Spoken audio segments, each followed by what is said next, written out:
Dealer's Choice, as Keith Smith likes to call it, with us being live on literally every social media platform known to mankind. And as I'm speaking right now, I am retweeting it, today's show, Real Talk, across 15 Twitter accounts with a total following of just over 40,000 people on Twitter alone. Okay. We're also live on 15 Facebook pages, YouTube, Spotify, iTunes, Apple Podcasts, LinkedIn, Instagram, TikTok, Snapchat, a newsletter that goes out to quite a bit of people on the I Love CVille network, ilovecville.com, and Real Talk with Keith Smith. So much to cover on the Monday edition. Mondays I love because of the accumulation of data from over the weekend. We love to relay a lot of that to you, and we encourage you, the viewer and listener, to be a part of today's show. Judah Wickower is our director. Keith Smith, before we rock and roll, how are you feeling? I'm just impressed with you. That's all, brother. You're speaking and typing at the same time. That's a skill that's beyond my capabilities. That's it's just amazing. The first time I started doing this, I was 19. Yeah. 22 years of practice. Yeah, well, 22 years of practice. For those of us who have attention deficit syndrome, that would just make my head blow up. But it's just amazing to watch you do that. And I was thinking about that on the way in this morning. Just our Friday show with Sir Neil was awesome. And I actually did a bike ride on Saturday in Greene County, a 45-mile bike ride. And, there's seeing a jurisdiction or a county or a place either walking, running, or on a bike, it's just amazing. And now I understand why they call it Greene County. I know it's spelled differently, but it was beautifully green. And I got to see a baby cow or calf born. Oh, as wow. I was riding down the road. It was like the weirdest thing ever. A baby calf was born. A baby calf was born. I literally stopped my bike, paused my little computer thing on my bike, and watched a new birth, a new living creature been born. It was pretty cool, man. We'll talk markets, guys, absolutely. Hammer the like button. I see the questions already coming in on the Dealer's Choice Monday edition of the program. You can offer perspective, and we will relay them live on air. Give it a like, hammer the like button. Do it now, and then jump in with comments, thoughts, and conversation on the Monday edition of a show that is always busy and is already shaping out to be quite busy. I would imagine you guys are going to ask about some of the information that's coming this week. Only time will tell. Judah Wickower, my friend, we can rock and roll when you are ready.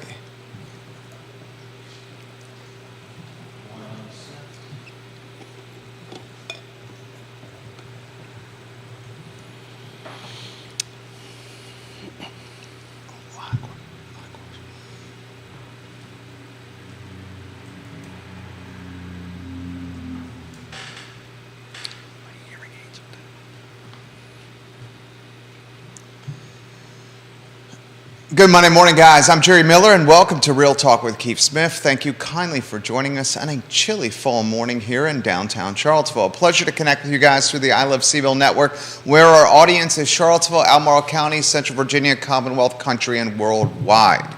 You, the viewer and listener, can participate in the discussion by sharing your thoughts and comments live in the stream on any social platform you're watching upon. Yours truly will relay it live on air to the distinguished gentleman, and we will conversate about what you have in mind. Today's program presented by Yes Realty Partners, trusted advisors, confident resources, folks with experience, enlightenment, entertainment, and education. Yes Realty Partners. Find them online. Bill McChesney, welcome to the program. Hey, Lynchburg, Short Pump, Richmond, D.C., Arlington, Virginia Beach, and Williamsburg. Welcome to the program. And, of course, our friends in Crozet and downtown Charlottesville. Judah Wickower, if you can go to the studio camera, my friend, and let's go to the distinguished gentleman on the Monday edition of the show. My friend, good Monday morning. Good morning. I can speak English today. Good Monday morning to you. I was just thinking as you were doing your monologue there, what do you like the most about the fall? What personally do you enjoy the most about the fall? I like spending time with my family outside. There you go. My favorite athletic activity is contained in a box in the MacArthur Squash Courts, which are literally a world-class facility. I mean, it's literally, some would say, either the first or second best squash facility in the world.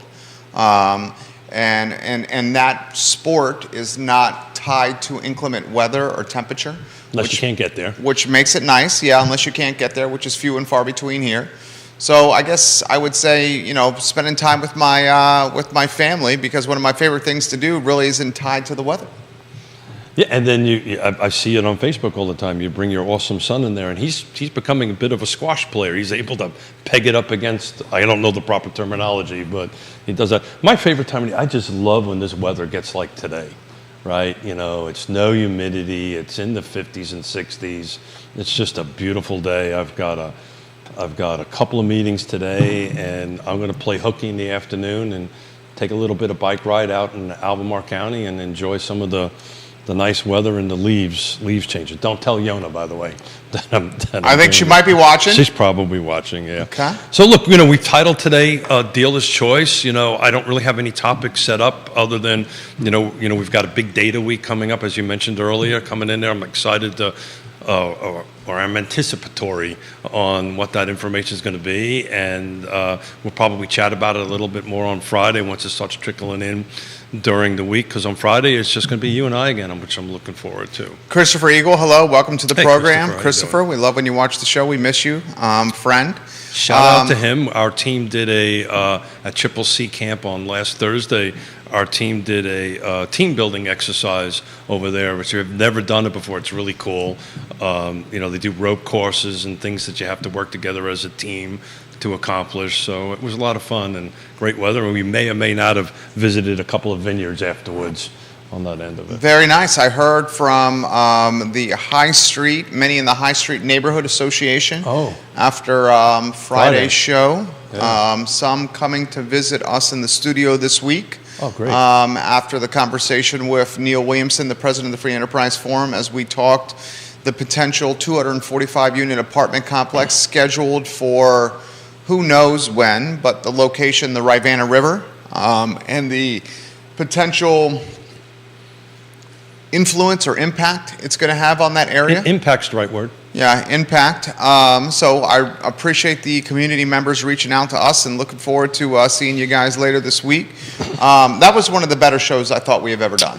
It was very organic, which is always the best, I think, anyway. It was good, and people are concerned, and rightly so, and what's the impact on their livelihoods. So as we talked on Friday, or their lives and how they're going to, live in the area while this is going on. It's interesting. I'm working actually on making some phone calls to find out exactly how much dirt has to be trucked in, right? If you remember the conversation, there's this magic line for the school. The infill. The infill line. They call it a way line on the end of it that has to be infilled. You know, and just to put it in perspective, a dump truck holds about 14 yards of dirt, cubic yards of dirt. So if it's like 30,000 cubic yards or some huge number, that's going to be a tremendous amount of truck traffic just hauling dirt in and out of that area. So it'll be impactful without a doubt. So viewers and listeners, you can chime in with questions. We can do case studies on your particular circumstances as we offer some clarity and some help and maybe some confidence on how you can position finances or strategic decision making through a volatile time that undoubtedly is going to get more volatile. I think that's safe to say. Well, that's the whole concept of the dealer choice thing. You know, we're here. Let's go ahead and help folks out. Ask some questions. You know, we'll do our best to walk through it. I might have to ask some personal questions back, and if guys are uncomfortable with that, that's cool on that end of it. But you know, each circumstances is very different, right? But you know, I was. Yona and I went to Davola on Friday night, the carbo load for my race on Saturday, and you know, between the bartender asking a question and a couple of folks sitting around us, we ended up talking about real estate for about an hour and a half. So please ask questions, toss them out there. We're here to help. Little week over week stuff, real quick. Yeah, let's start that, please. So as everybody knows, I keep a track, who watch or listen to the show, I keep a track week over week, last 7 days in the car footprint. Interesting trend. We're starting to see a little more come on than go off. So we're at 72 new. This is the full footprint, guys, and 67 come off. 72 new listings active. 72 new listings, new actives. These are in the last 7 days, and 67 went pending. So Okay. we're starting to see the inventory outpace the pending a little bit, which is good. We've been talking about that for years. Feels like years, probably was years, on that we were looking forward to that happening. It appears to have that. Price changes are still high. They're at 66, right? And I haven't dug Price reductions are at 66. Yeah, price. They call them price changes, but price reductions. Okay. No, because a price change can go up, right? Yeah, but that's not happening. That is not happening. Yeah. I would say, time in the a year ago you would see an up. Now you're seeing more down. And 75 sold in the week. So I haven't really took a deep dive into it, but just wanted to kick the show off on what the current market is saying at the last 7 days. Christopher Friedman, how are the values holding up, Mr. Smith? Yeah, so that's a great question. That was literally what the bartender asked me at Tavola. So how the values are holding up. And, it's in order to answer that question detail-wise, in other words, other than a macro question, I'd really like to know a specific neighborhood, right? But in general, we're now back into this, as I've been calling it all along, this hyper-local market. So it depends on the where on that end of it. I think what's happening, based on our conversations with sellers are starting to realize that the market is adjusted, right? The market has changed. Buyers came there a long time ago, right? The sellers are doing it. So this conversation I had with the bartender, he's trying to decide if he's going to sell his house. And the question was, well, my next door neighbor 6 months ago sold their house for $50,000 over list price. I want to put my house over $50,000 or whatever I think the market is. And I said, well, you're going to do a price reduction. The house is going to sit. So getting the price right. So the question is, are we seeing these large jumps quarter over quarter, month over month? And the answer is no, right? Some markets, we're seeing quarter over quarter reductions, right, in actual sales price. Most of them we're seeing that quarter over quarter.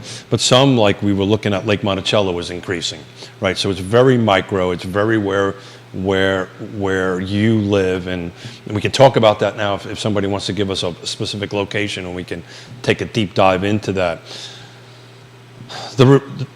As you aptly said in the beginning, this week is going to be a huge week, and it's going to impact a lot. It's going to impact where mortgage rates are going. I think it's going to impact where the overall economy is going on that end, overall. I think the labor data last week, and by think I know, I mean this is fact, the labor data that came out last week sent markets in a tailspin as job openings. I mean, the labor market is strengthening. And the labor market is strengthening despite what Jerome Powell is trying to do. And Jerome Powell has said, look, we're going to create layoffs here to get inflation in check, and it's not happened so far.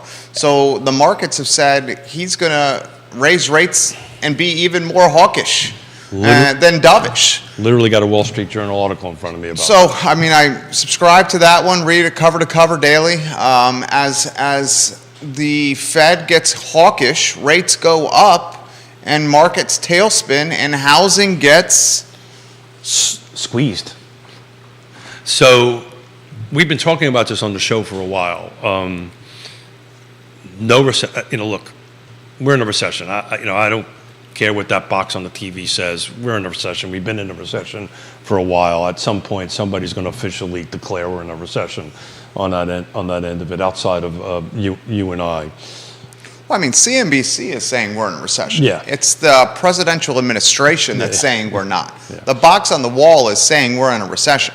Yeah. Thank you for clarifying. Yeah. Yeah. It's the president that's saying we're not in a recession. Certain media outlets are saying yes, some media outlets saying no. But the reality of it is we are. I mean, all you got to do is look. We were talking before we came on the air. Gas at the lake is at $3.55. Lake Monticello is at $3.55. A few weeks ago it was $3.15, right? $3.15. So I believe that's called inflation, which of course is recessionary It's a action. byproduct of OPEC. It's a byproduct of the 2 million gallons, and that's we were talking on the show live on that. We thought it was 1 million. They bumped it to 2 million. 2 million barrels, yeah. Yeah. That I believe is a 20% reduction. I may be wrong. Somebody can take a look at that, but that's a huge percentage reduction for them, and it's going to creep its way all the way in across the board. And we were having the conversation where, well, does the other side of the mountain real estate market get impacted? And I think, look, I'm not an economist. I don't even play one on television. But if the labor market stays as tight as it is, I just don't know. I don't know how the Fed can actually impact that more than what it's doing. It may raise rates. Oh, that's what's going to happen. I understand that, but do you think that's going to impact labor? At some point, it's going to have to. I think that's definitely going to impact labor, and we're starting to see. I mean, Judah, you can rattle some of these off for us. You got super smart. Microsoft, we got Facebook, we got Meta, we got Google, we got major tech firms laying off, freezing or laying people off. And as disposable goods, as cost of goods go up, as fuel goes up, that impacts everyone. There's no more regressive tax than increased gas. Increased gas and the cost of gas going up 25 cents, 50 cents, 75 cents, $1 or more is literally the most regressive thing possible because we all utilize this. Gasoline to an economy is like oxygen for humans staying alive. And look, we're all in favor, or at least I am, of trying to switch over to some sort of renewable green. But that's so many years down the road. And we're making progress, right? But it's incremental, very small, very tiny progress through it. But you're 100% right, And, at some point, where does the politicians say, you know what, maybe we ought to produce a little bit more? I don't think Powell's going to stop. Powell's not going to stop. No. This feels This is Powell's legacy here. This feels very much like the late 70s, the early 80s. They're just going to start. They're going to start pushing that, and remember a long time ago I was making an analogy to the housing market, to the aircraft carrier, right? It was at full throttle. You put it at neutral, right? It takes a long time for it to slow down or stop or go backwards. Right, and if you throw it in reverse, it starts cavitating, which is not a good thing. So I think that's what, if Powell thinks that he's going to go ahead and put all these pressures on that, and again, I'm not an economist, and thinking that all of a sudden it's going to be the slow change, I think it's going to cause a cavitation. I think there's going to be this swing to the other side. The question is, how does this impact housing, right? And we're back up to, depending on who you talk to, because the builders are backing off at tremendous rates, we're back up to 5 million short. We were picking up ground there for a while, right? We were picking up we were somewhere between 3 and 4, depending on who you talk about. Now some people say between 4 and 5, but we are producing less units. More buyers are coming in the market. The millennials are coming in, right? Are the millennials still coming in the market? We're doing it, yeah. Yeah. Yeah. So yeah, we're millennials can afford this market. They can if they've saved enough cash up through the process, right? Through the last couple of years. If they didn't, and a lot of smart, millennials are way smarter than I'll ever be, right? They read stuff. They're very engaged. They're very in tune to it. They'll do that. It's funny. I had a conversation again at Tavola with to the left of me was a boomer, and to the right of me were a millennial couple. Boomer couple, millennial couple. Those are the two buyer pools right now. I've been talking about this for a while. The difference with the boomer, they sold their house and they're sitting on a bunch of cash and they're renting something up in Northern Virginia. They pop down for the football game, right? So, we're looking at this, what's available. That was the conversation we had at the table, and I can watch with my right eye. I can see the millennial just getting frustrated because that's what they wanted, but they didn't have the cash. They had 10% or 20%. Yeah, that's not going to cut it. It's so the real competition is not going to be over rate. The real competition is going to be over the boomer and the millennial competing for the same product, because Lynn Snyder says this. Lynn Snyder, I appreciate your comment here. Tell me if you agree or disagree with this comment. This is a tough comment from Lynn Snyder. Yeah, sure. Lives in Charlottesville, from Buffalo, New York, lives in Charlottesville. Looks like a psychologist here. She says, we need a recession. Maybe we need one in the housing market. So I'm going to quote a gentleman by the name of Brian Buffini. Never waste a good recession. Recession, look, she's spot on. And Buffalo is one of my favorite parts of the country. It's beautiful up there. A little cold in the winter, but during the summer, it's absolutely gorgeous up there. You buy that?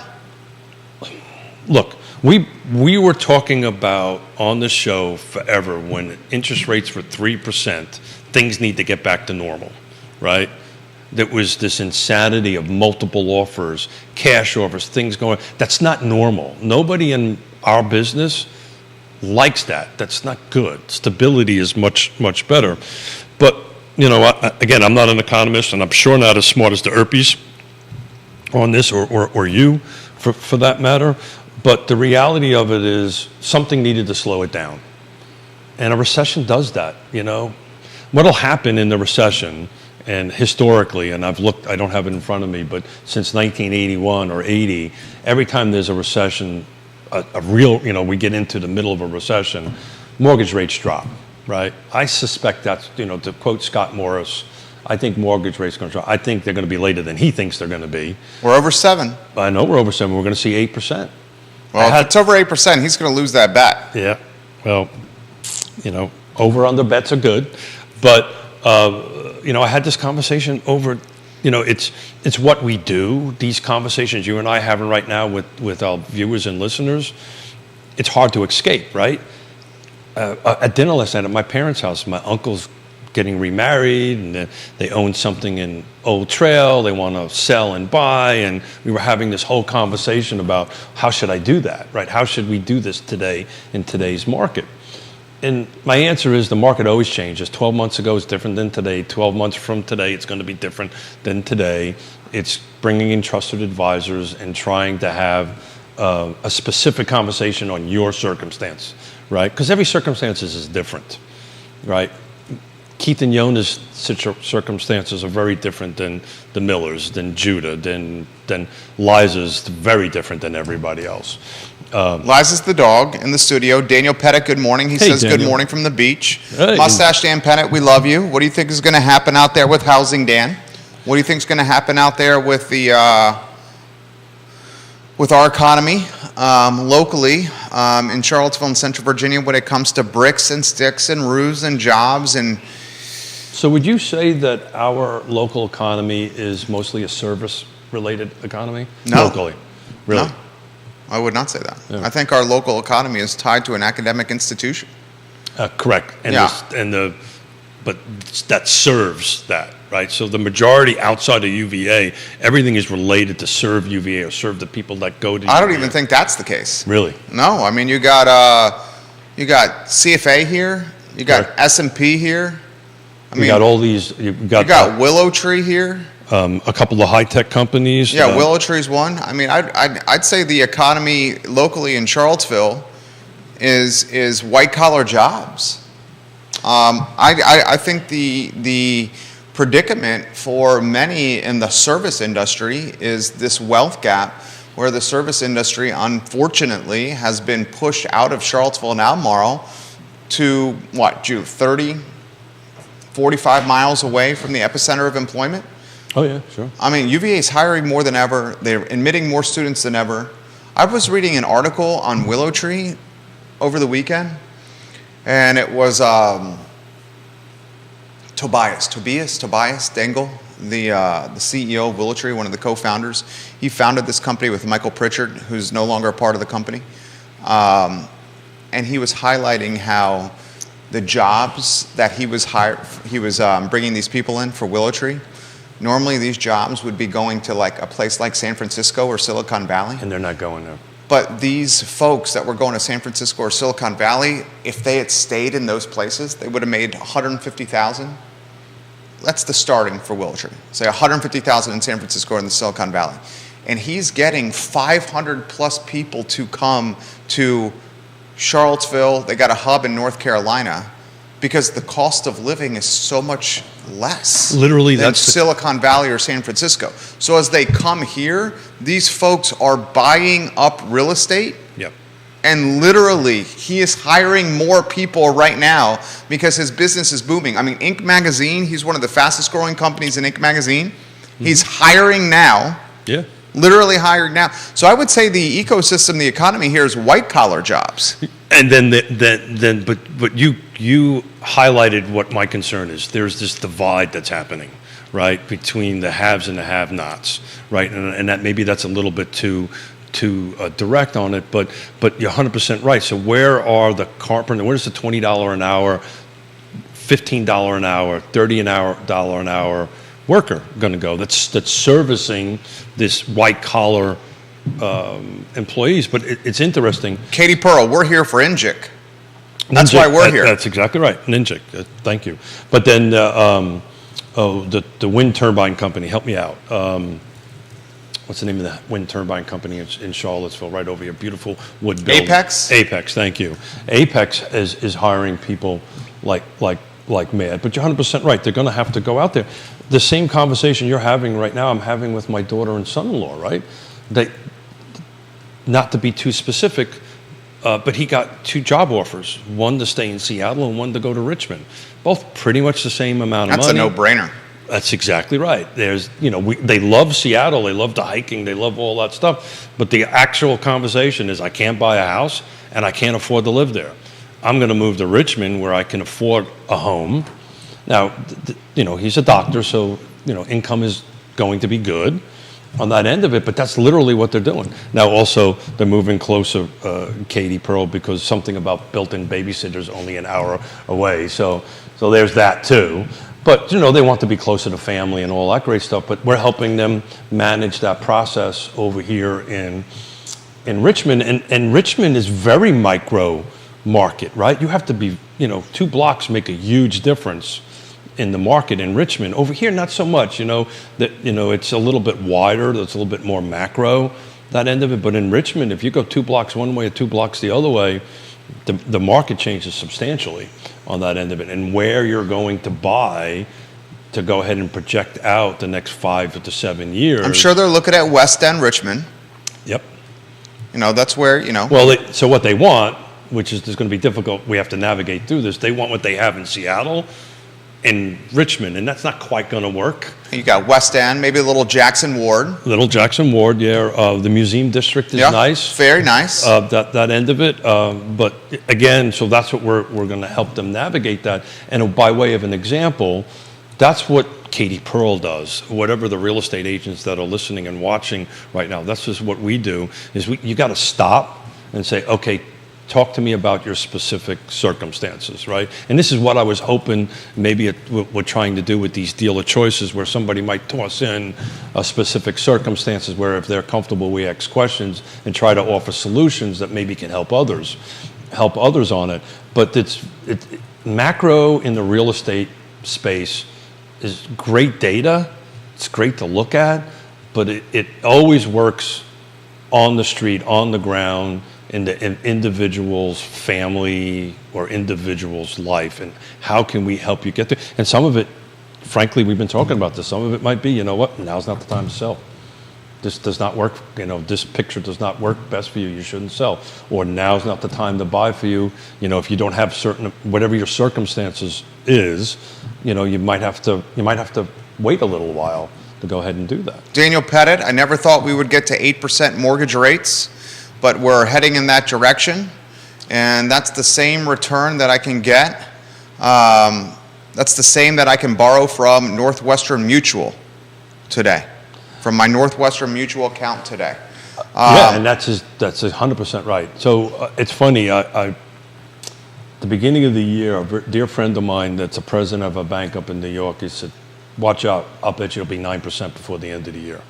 And I said, you're full of you-know-what. 9% interest rate? Yeah, I don't think we're going to quite make 9, but I will tell you in the beginning of the year, I didn't think we were going to make 6.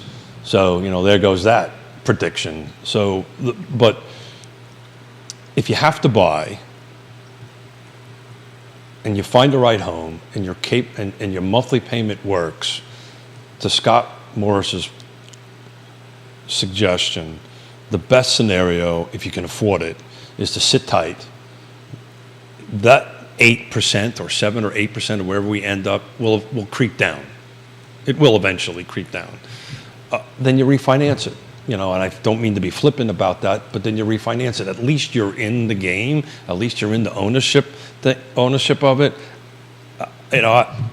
Only time will tell.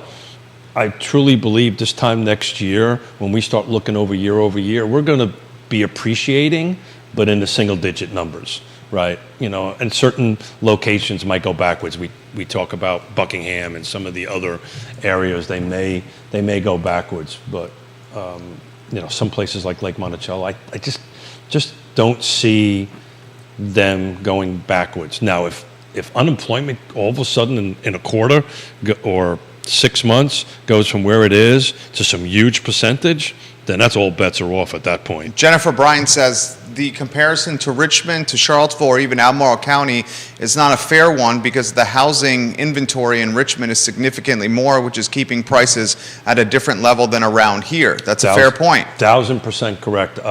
As those who listen know, I chair the Piedmont Community Land Trust. The second land trust in the state of Virginia is Maggie Walker out of Richmond. We have a very great working relationship. Absolutely spot on. We were at a mutual board, at a board meeting, and I was asking how their market is doing, and they have at any given time between 2,000 to 4,000 homes that are 5 or more years over in the tax delinquent and are abandoned, and the city's just taking them and giving them to the land trust. We do not have that here, right? I don't know the numbers, but I'd imagine we're awfully close to zero of homes that are 5 or more years behind in taxes and abandoned that the city or the county can come and take and give it to the I would say that's probably very much true. I'd probably make a bet on that one, and I'm pretty sure I'd win. This quote, man, a lot of coming in here. We're going to get to the comments, guys. Put them live on the air, and we'll get them. We'll get to the comments here. Woody Fincham watching today's program. Fincham and Associates, we love you, Woody. When you comment, he says unemployment will get worse nationally. Powell said shedding jobs is part of where we are going. You're 100% Woody Fincham. That's why Friday's job number was so concerning, because the unemployment is not so far getting worse, and as a result, the expectation is Powell is going to be hawkish this month with the interest rate increase, which is going to, guys, tailspin things. I mean, we have to prepare for that. It's going to tailspin things when this month he increases rates. Fincham is 100% right here. Yeah, I mean, just look at your credit card bill, right? Look, and it's going to impact fuel. A question for Woody, though.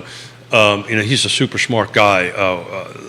So is there some number he has in his head that unemployment has to hit to start breaking this a little bit and getting the Fed to either put it in neutral or put their foot on the brake? Is there some magic number? Does somebody have some number out there what the national unemployment needs to hit? Because I think that's the only trigger. MJ Arquette, welcome to the program. I think we need to start seeing he wants to start seeing job losses. That's what I'm talking about. He hasn't seen that yet. Yeah, I understand that. So it's going to have to be month after month after month of job losses before he stops being hawkish. Yeah, so we're like according to the article in August, we're at 3.7%. My question is, does that number need to be 4.5% or 5?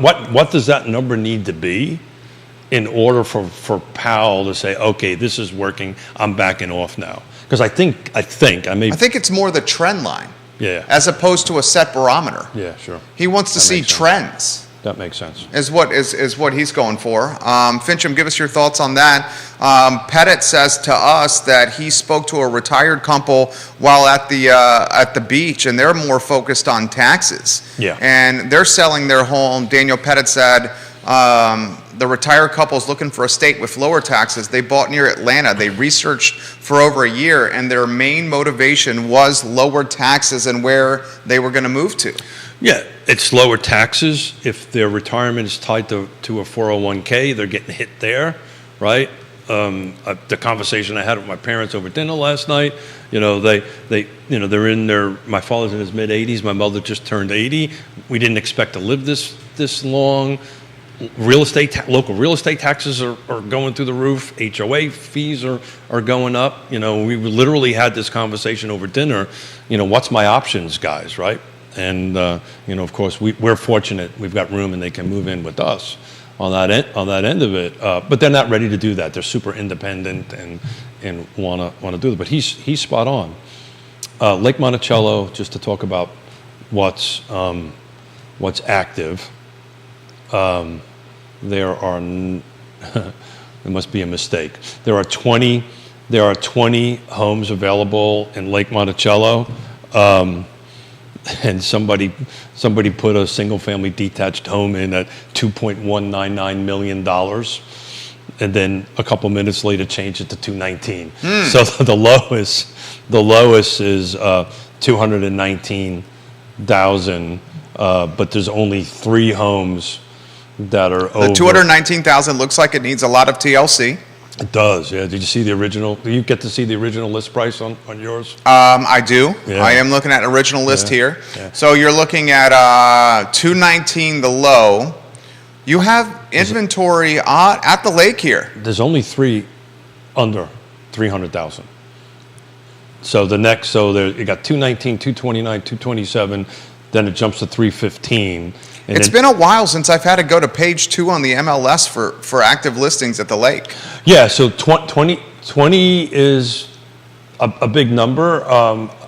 You do have 2 paper houses in there, so I kind of usually back them out. So you're really around 18. So there's 2 new construction homes that are being built. So 18 or 20, and I, since Dan is listening and he's been there as long as I have been. The norm was somewhere between 0.5, half a percentage point, and 1 percentage point of the total units on the market. So that would be anywhere, somewhere around this 20 to the 40 number. That's kind of like the normal. It's always been that way. But I'm looking at the DOMs, days on market, and they've creeped up. The median has creeped up to 31. At the lake? At the lake. Wow. And that's something we're going to watch closely. When that starts crossing the 45. I mean, you want to know something that really puts this in perspective? You got 2 neighborhoods in 3, let's call it 3 neighborhoods that I follow very closely. You got Ednam Forest, Ednam Village, and Farmington. These 3 neighborhoods are on the Albemarle County, Charlottesville City line, in fantastic schools.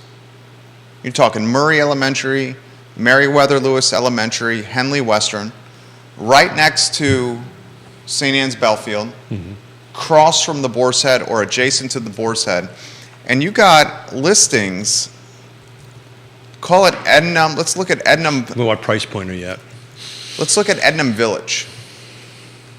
There's a listing in Ednam Village right now that's just under 2, not 200,000 here. Yeah, I've seen it. Under 2 million, yeah. So we're talking about the million and up market. This is at $1,950,000. Yeah. And this home, in most markets at this price point, would have had all cash 1, 2, 3 days on market. Sure. This home is getting some days on market right now. So typically when the market makes an O shift, which is what we've been doing for a while, typically it's the up, and when that gets red on that wall, the upper end stuff starts hitting the brakes. Farmington has got a listing at 175.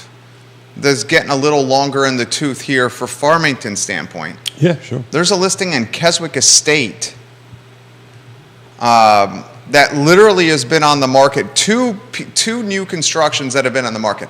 Beautiful homes in Keswick Estate. They're going to have a hard time selling those. That have price cuts over the weekend. Yeah. Brand new homes. In new construction, that's unheard of. Completely never lived in, absolutely brand new, been on the market for over 2 years. And the price cuts just happened over the weekend. So the reason I like following the lake. Palmer Drive listings. The reason I like following the lake, it's a little bit more centered to the average buyer. But I've clicked in a couple quick things. There's 20 on the market. Let's call it 18, but we'll call it 20 because we got 2 new construction. But 32 are pending. right? So at the moment, you still have more going into pending that's coming on the market for that specific market, right? On that end of it, and then just so that you know, on the pending end of things, the median days on market is 10. The average is 16, which is interesting. When the median, the average start getting closer, that's good. There was one unit that was on the market for 91 days, which was over $900,000. So that's kind of going to your point that at least that if you start hitting this luxury upper end type stuff, it's starting to hit the brakes a little bit, and we can take a hard look at that and do that. And it's also the entry level end of it, because these 219s or these under 300, the first time home buyer doesn't have enough cash to put 20% down. And that's when things need to get a little creative. Jason Howard is watching. He's the king of Rio Road. JH, welcome to the show.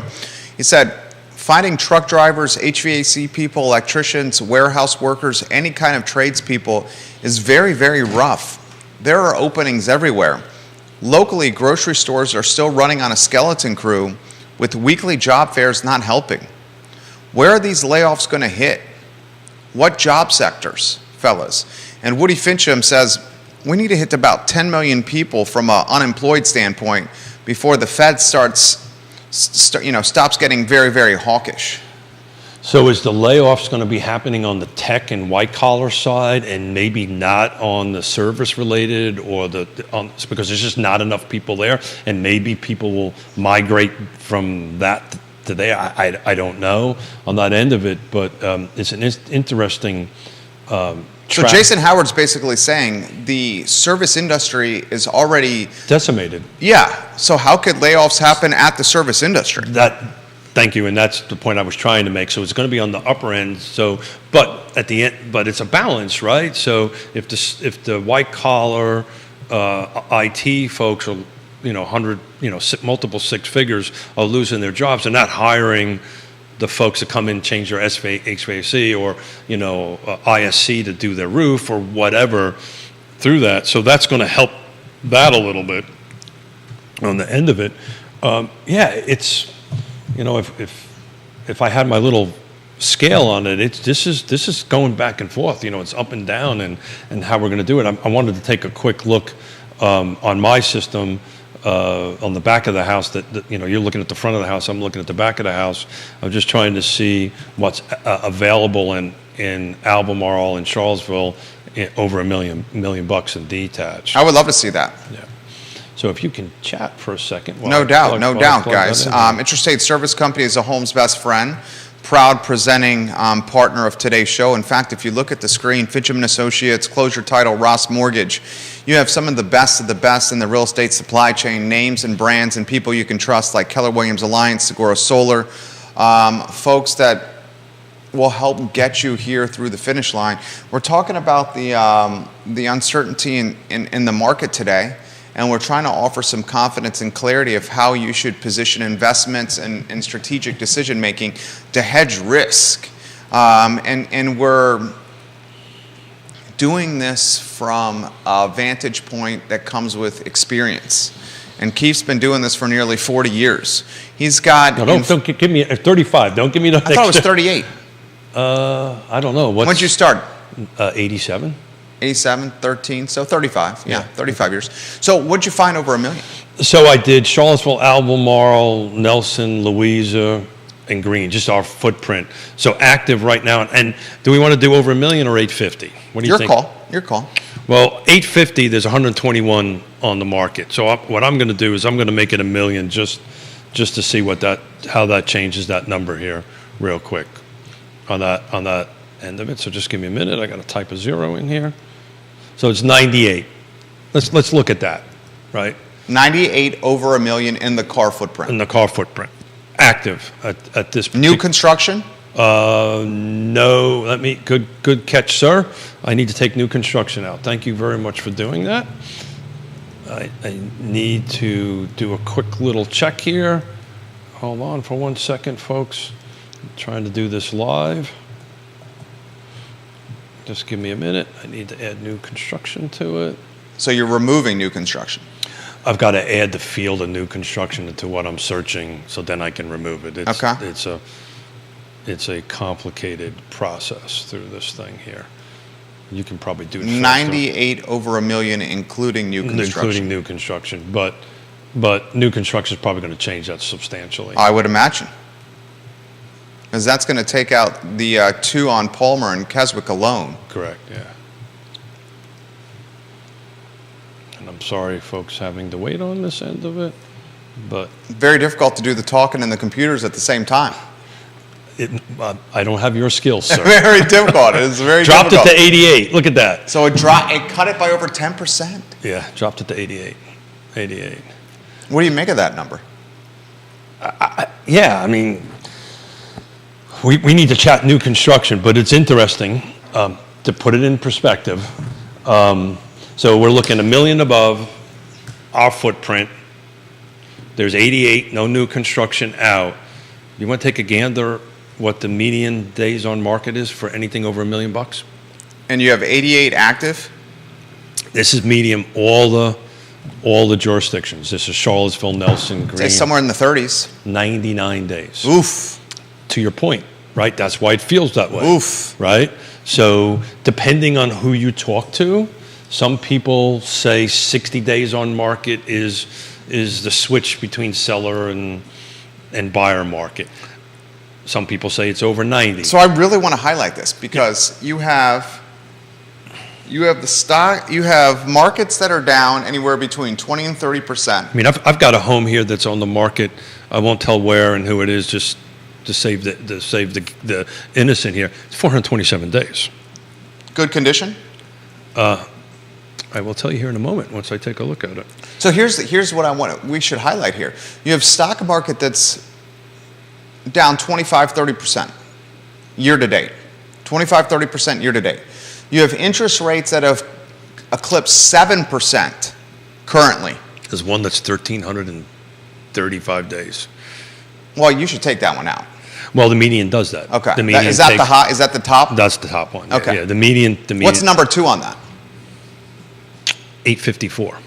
Okay, so 854 is also skewing it. What's 3? 619. 605. It's 4? 574. Yeah, so you can't take those out. Yeah. I mean, the ones on Palmer and Keswick Estates have been on the market for over 2 years. Over 2 years. So just to put it in perspective, we don't go under 100, and the first 44 are under 100. Anything from 44 to 88 is over 100 days. So figure half of them are over 100 days. And here's the thing that concerns me about this is, folks that are affording this price point, the $1 million plus. They're just not buying. Well, that are affording this price point, that $1 million plus, their portfolios are down, call it 20 to 30% year to date. The interest rates are over 7%. So these are the folks that have the cash on hand, the dry powder, to buy something like this in all cash, but they're still not buying them. No, they're just sitting still. But this is normal, right? For the, Dan, right? He's been in the market as long as I have been. When it starts getting a little goofy, whatever the market changes, they're just going to sit tight. The buyers who have to buy this don't have to buy, right? The sellers that have to sell this, for the most part, don't have to sell. It's that median point, right? The first-time home buyer, the move-up buyer, life changes. Again, I was sitting at the bar, and a guy was asking me about, hey, I need some advice. I just recently divorced. Should I hold on to my house? Should I sell it? And we had a lengthy conversation at the bar about what I think his solution should be on that end of it. Those are the folks that really need the help. The $1 million and up end of it, they're just going to sit tight. They're going to lose some money in the stock market. They don't lose it unless you take it out anyway, right? God forbid we have a repeat of back in the 1920s, late 1920s. But then if you don't take it out, you don't lose it. Just sit it there. But they're not moving. Now, and I can tell you that mill wage number, that 3 to 5, these are folks that are selling their homes up in Northern Virginia or some other place, and they got cash, and they're buying and they're competing against the millennial buyer or the buyer that's working for Willow Tree who's trying to come in. That's the big conflict there, because we want the same thing, right? Woody says we're working on a project in Louisa County right now. It's really nice. It's a really nice home on a large acreage, and for the first time in a long time, we're showing properties in this competitive niche. The million and up. Yeah, some of the mortgage companies that we work with and appraisal management companies are laying off quite a bit of staff. Demand is down, and Cuban capital is at a risk. So 300 to 500,000, single family detached, no new construction, same counties. What's available? 143. Right? So there's a little bit more available, but this is between 3 and 5, right? Or we could do 3 and 4 or 4 and 5. I'm just arbitrarily picking some numbers. The reason I did that is I want to see what the median was for that range. 31 days on market. It's a huge difference. Huge difference. On that end of it. And if we go back and we drop, let's say 0 to 300, right? Again, single family detached, no new construction in our footprint. I have to go do, hold on a second. I got to do 299 because otherwise we're going to double count a couple of houses. There's 33 available for sale, 6 jurisdictions, 21 days on market. So, the over million, and it's interesting, and I'm probably going to get myself into trouble, but the real estate, what's going to happen here is the real estate agents that focused, like Yon and I, pretty much on the middle of the market. We've always been in the middle of the market. That doesn't mean we don't do million plus. We've done plenty of them. I've done $5-6 million plus units on that end of it. But those agents that are million plus, they're going to start creeping into our world, which is fine. That's what competition's about, right? But you're going to start seeing this whole shift. I think you're seeing that now. Of course, yeah. Yeah. Well, it's even worse than that, right? And again, I'm probably going to get myself into trouble here. And Woody is on the same board I'm on. But when we ended up doing a data share agreement with another large regional... You're talking Bright? Regional thing, we have agents from outside of our area constantly in our marketplace. And it's the same situation with appraisers, right? Appraisers are coming in, they're not used to the market, and it becomes a struggle trying to work with the other side. Well, are they creeping into this market because the price points are more approachable than, say, the Northern Virginia market? To sell or buy, right? They run businesses, right? And the reality of it is if I'm selling million plus and I'm sell 10 units a year, right? That's $10 million in sales. Look at that. Did I impress you on that? There you go. I did this all myself. There you go. Right? And so they're trying to make up the difference because that 10 units is now down to 5 or 2 or 3. And, and we're going to have a class on Tuesday. Christopher Eagle and everybody's going to join us talking about business planning for 23 and 24 and how to run your business in an O-shift market and maintain your sales volume because you have to start shifting around a little bit. This question's come in from Kelsey. Can Keith offer his opinion on attached product and how it could or could not impact where we're at here? That is a great question. So we got to define attached product because that is, people, unfortunately. Condos versus townhomes.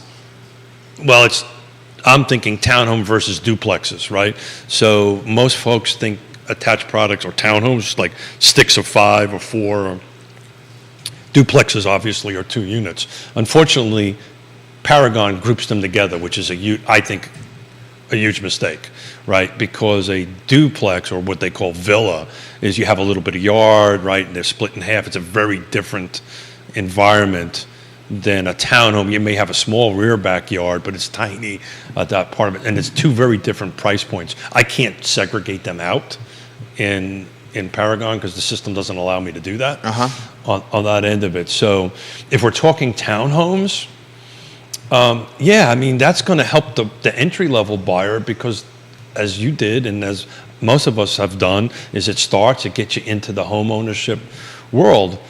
If you're looking at these duplexes, the competition is back to me, right? Because 99% of them have master bedroom on the first floor. I'm 60 years old. That's what I want. Don't want to climb stairs. The millennial buyer wants it, right? Because you've got a little bit of yard, you've got an extra couple of bedrooms for kitties or dogs or whatever your life changes might be. So there's a lot of pressure on that. Interesting, I was helping a client buy out an Old Trail duplex. Okay. Do you want to know, reputable builder, a builder I used to compete against that I always used to say, if I wasn't going to build a house for me, I would have this builder build a house. I think that much of them. Okay. On that end of it. They're starting at 9 in Old Trail for a duplex. That's insane. I think that's an insane number. Maybe I shouldn't say that, but I think it's insane, right? And that's a starting number, right? And everybody who is familiar with new construction, you kind of start there, you end here, right? You start at the lower level, and by the time you add all the niceties, next thing you're over $1 million. I mean, I'll leave the name of the builder. I mean, it's just the house definitively is worth every penny of it.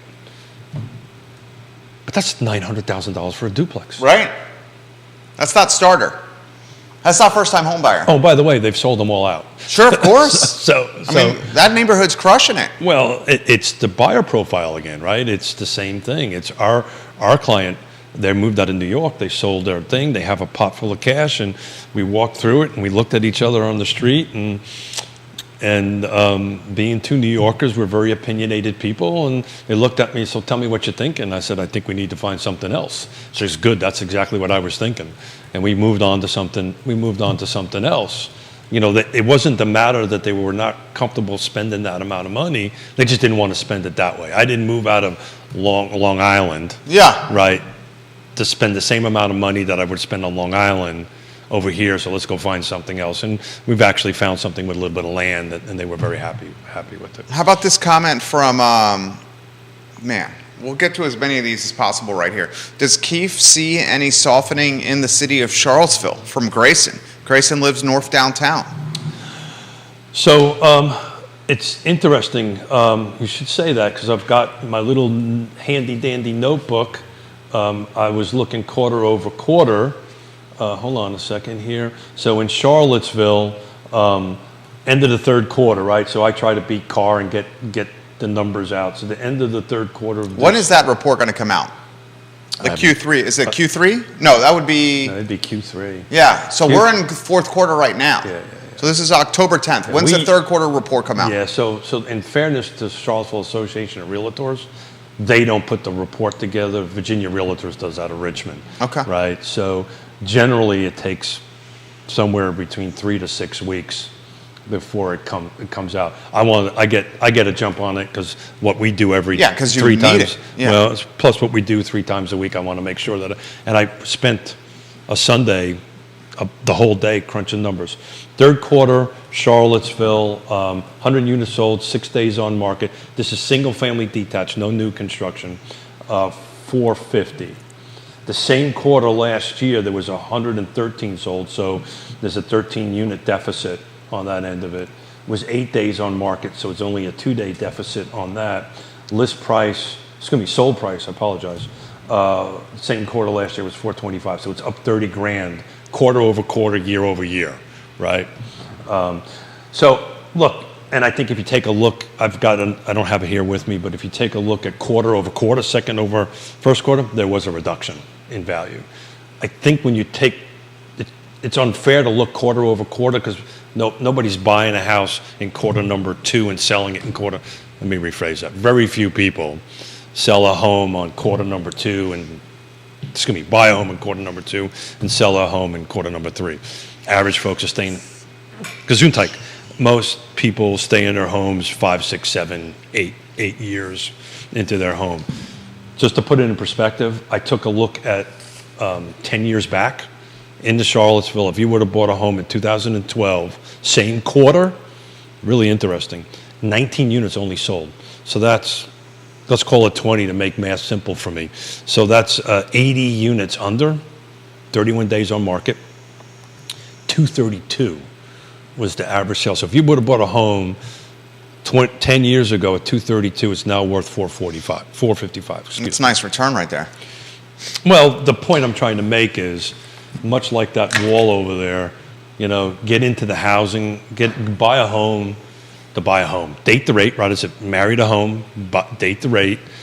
I think the rates are going to change. You can refinance it, but if 10 years from now, it may not be that spread. It may be half of that spread on that end of it, but your home will gain. I actually got a 21-year spreadsheet for each jurisdiction. Even calculating the time of great unpleasantness, you averaged about 5.5% year over year if you held on to it for 20 years. Stephen has made this comment. I understand the concept of refinancing, but we do have to emphasize that this is going to come with closing costs 2 times.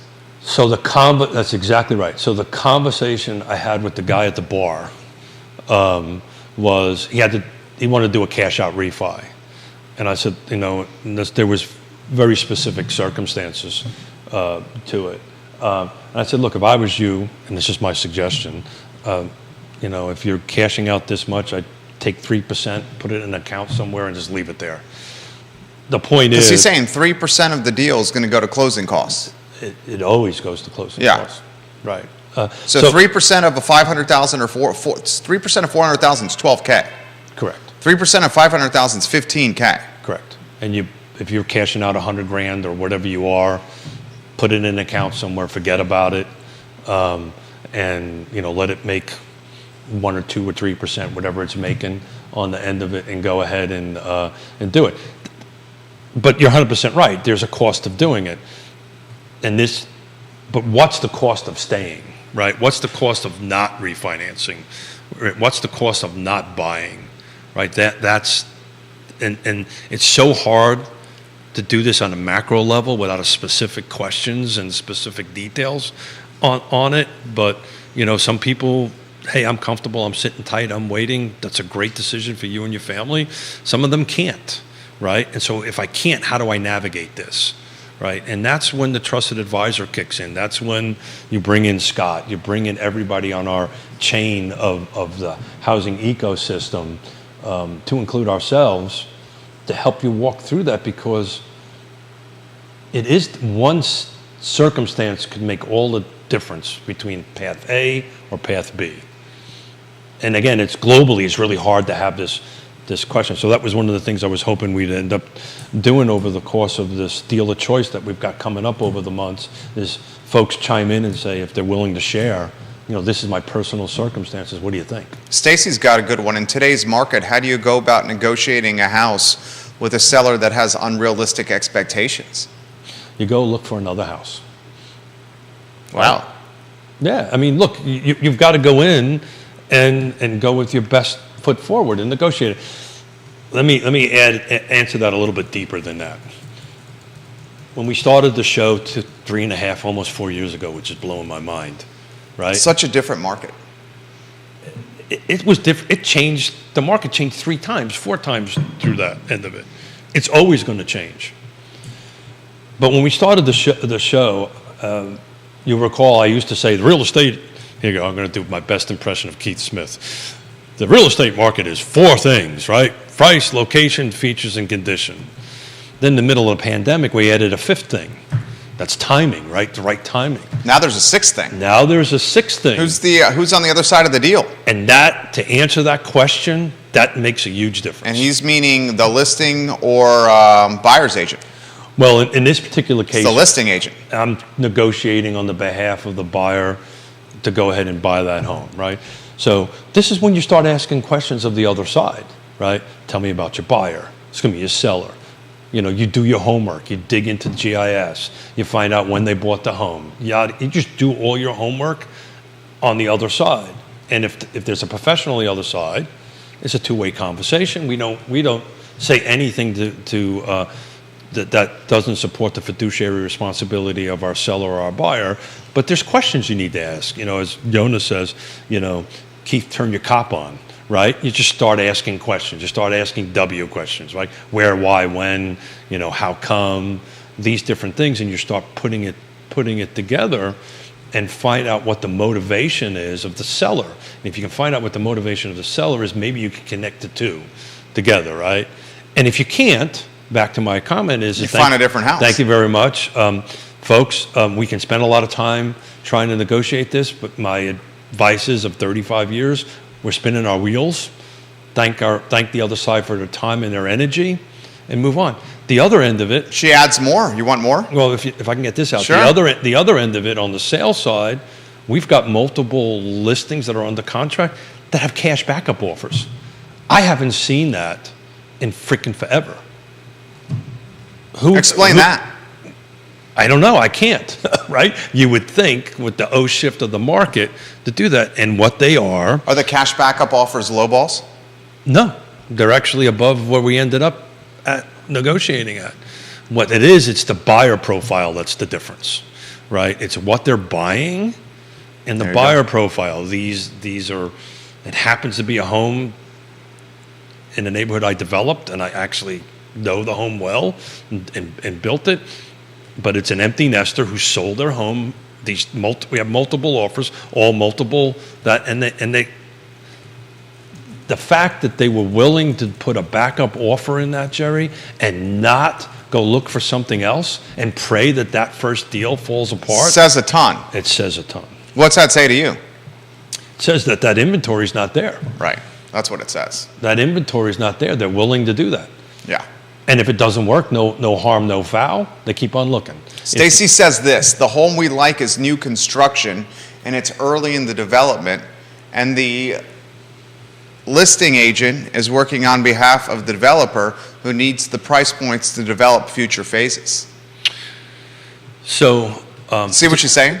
This is Stacy? Yeah. So, Stacy, without giving any specifics out, to save the innocent here, is this in Western Albemarle? Where is the home being constructed? Second thing is it being constructed in a large subdivision, or is it being built in a small subdivision? These things make a difference in the conversation.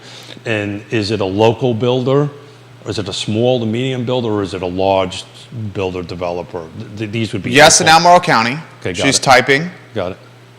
This is the case studies we like to do here on Dealer's Choice. While Stacy is typing, I'll add a little bit into it. This is a super great case study because new construction has done a complete 180. Local builder, Albemarle County, Large subdivision. Ask if it's a large or small subdivision, please. So, because that makes a difference on it. And national, when we say local builder, that means it's not a national builder. Right, I just want to double check it's not a national builder. Is it a national builder, Stacy? Or a regional builder on that end of it.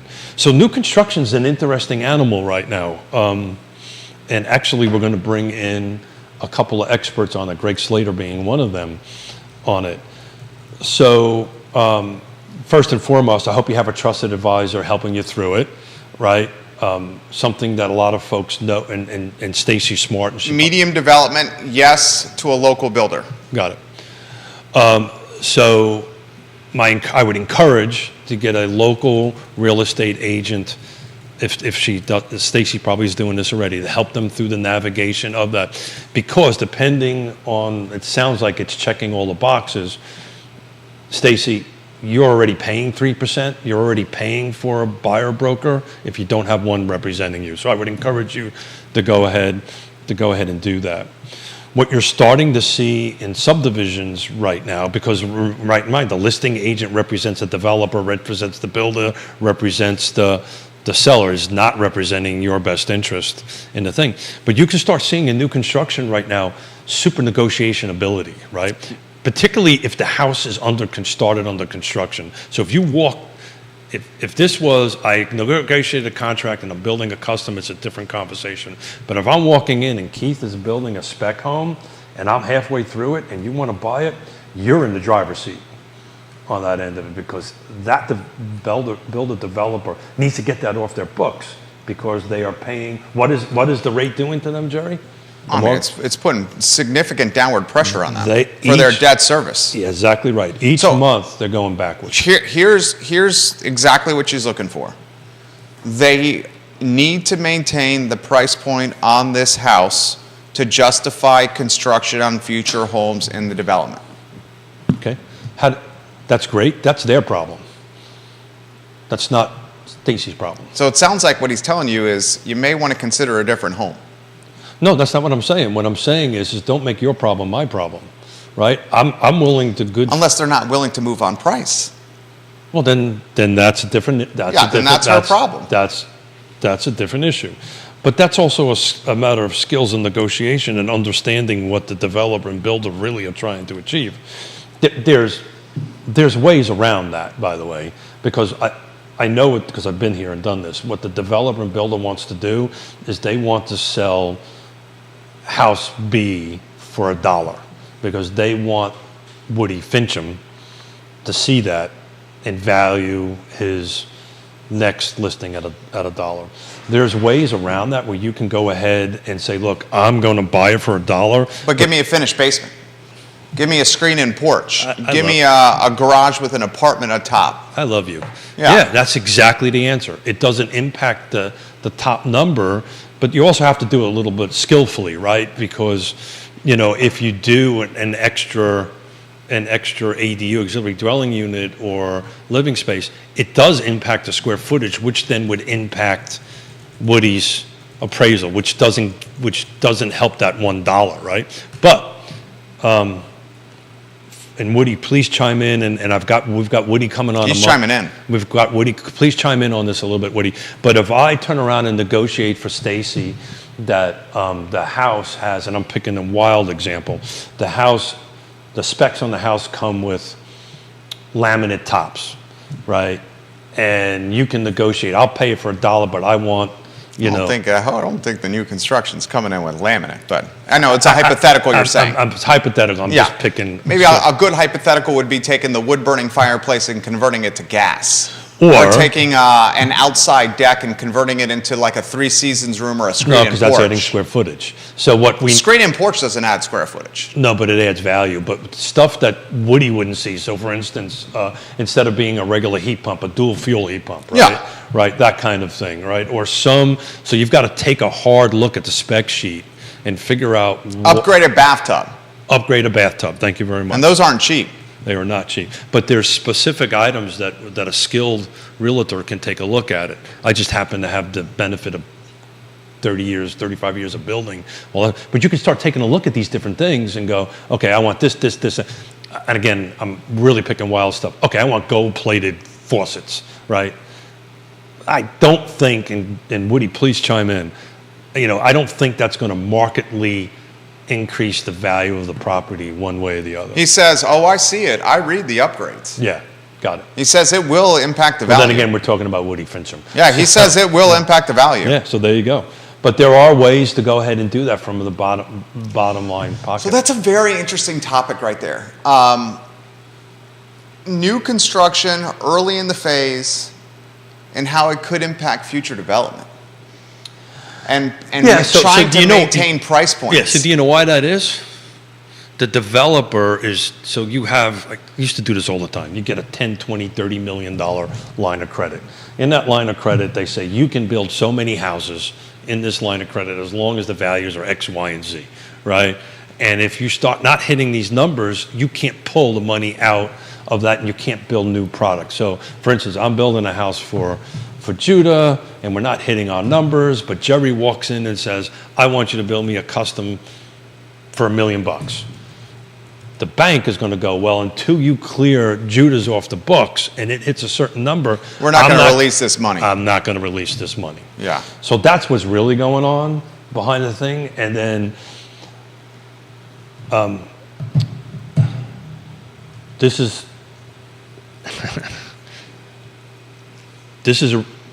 the repeat of 2008 in new construction. Explain that. Yeah, I don't know if we got enough time to get into that. So what's happening is certain builders and developers, the way you borrow money, you always buy it tied to prime. Borrow it tied to prime. And it's generally 1 or 2 points over prime, depending on how it works. So what's happening here is I borrowed a $10 million line of credit last year at 2%. I'm paying 3% on it, or whatever the hell the number is. Well, now It's floating. we're up to 8 or 9 or 10%, whatever the. Well, I'm sorry, what's prime now? I can't. 4%, 5%, Yeah, let's whatever see. it is. Whatever prime is now, and oh, by the way, because the banks are starting to contract a little bit, because that's what's going to happen with this stuff of it, they get to pick the over prime. And they say, you know what? It's not 1 point over prime. Remember this whole conversation when they came in, they wanted to give me money to borrow money from them? Well, it goes the other way when stuff gets tight. So what's happening is builder is now getting nervous, or developer is now getting nervous because their cost of money is going through the roof, Right. which is a great position to be as a buyer, because now you can negotiate a better deal. And if they're unwilling to come down and you're willing to wait, eventually math is going to catch up with them. Math is eventually going to catch up with them. And then you got to really take a look at it. Okay, am I the first house in the subdivision? Am I the last house? Do I really want to be the first one? It's a whole litany of questions. If you're the first, Well, if we're in this upward trend market right now, and it's a development that's not quite finished, and you're the first house, and God forbid something happens to the developer and builder, you're carrying the bag. what happens then, Coach? Yeah. I have a road that's not finished. You know, that's the reason I was asking questions. Is this a local, national? You know, if it's something like Stanley Martin Homes, that'll never happen because their cash position is huge on that end of it. They'll take a hit on their bottom line, but they'll finish the project out. If it's somebody smaller, right, that's the risk profile that you take. You know, I want to be on this. This is good stuff from Keith Smith right here. It's This not is good stuff from Not you. good stuff. I just been here, done this. Well, I mean, you're offering, this is quality content right here. I'll take your word on it. I've just been there, done that. Got the T-shirt. Matter of fact, I even think I got a tattoo somewhere on it. On it. Maybe it was a brand. So why? So you're basically saying the developer cannot move the property. Try that again. You're basically saying the builder and the developer cannot move the property below a certain price point, even if he or she wants to do it, because the bank won't let them do it. Oh no, they'll close Judah's, but this won't give me more money to build you. That's what I'm saying. Yeah. And the builder's not going to do that. No, the banks tend to constrict very much so. So when 2000. So that's why some of these new constructions you're saying aren't moving. Well, and they're expensive, right? They're also, I mean, we can look at it right real quickly. You know, in Albemarle County, you know what the average new construction. This is a show here. We just highlighted it in Old Trail, right? 900,000 selling. Majority of them are cash, right? So it doesn't matter what the mortgage rate is. The buyer doesn't care. I want my house. This is my lifestyle. I'm in 65 years old. I got 20 years left. You know, I don't really care what happens. When I pass away, it's somebody else's problem, right? I hope people don't do that. Well, I'm being a bit of a New Yorker here. I'm being Please a little, don't do that. Little direct. Well, I've told my kids, you know, they want to know what we're in the will. I said, you don't want to be in my will. I'm going to leave you too much debt. Trust me. You don't want to be in my will. No. So, but I'm being facetious on it. But the reality of it is, the practical part of it, it is somebody else's problem, right? But they paid it for cash. So what's going to happen is, you know, if you're Jerry, you're my. Okay, I'll be the father since I'm a little older. So I'm your father on the end of it, and I pass away, and I have a $900,000 home that's paid in cash. Guess what? You just inherited a $900,000 house. So what's the problem, right? As long as I got enough money to pay my bills, pay my electricity, put food in, and live the life I want, I'm good. Somebody else is going to inherit a house. New construction is very different, though. The market is, and you're bringing up a great point here, the market is very much so divided into two parts. New construction is happening very differently. In 2008 and 9, it hit everything, right? And I just think the existing home market is going to be a challenge. You got to bring your A game, right? When I help Jerry and his family out, or Judah and Liza out, you need to bring your A game on it. And look. She says, yes, please do a show on this topic right here. And then she says, so what worries Keith about this market? Unemployment. I started the beginning of the year, my fear was inflation. It happened. It's going to continue to happen. I think it's going to be a while before that throttle is throttled down. And if unemployment starts going up, because look, some of these people that bought homes inflated, let's call it inflated, costed $50,000 over list, right? And are borrowing 3%, 2% on that. Well, they can borrow it at 0%, but if they don't lose their job and they can't pay the mortgage payment, that's not a good thing.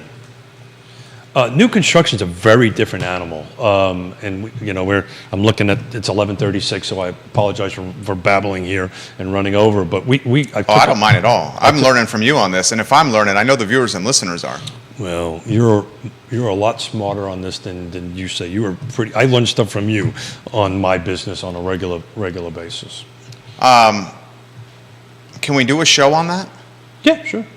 Well, as I was saying earlier, I'm trying to connect with a local, get Stanley Martin Homes on, and maybe a production, which would be the production side, and then somebody like Greg Slater or somebody from the custom side of it, on it, to start talking about how it's going, right?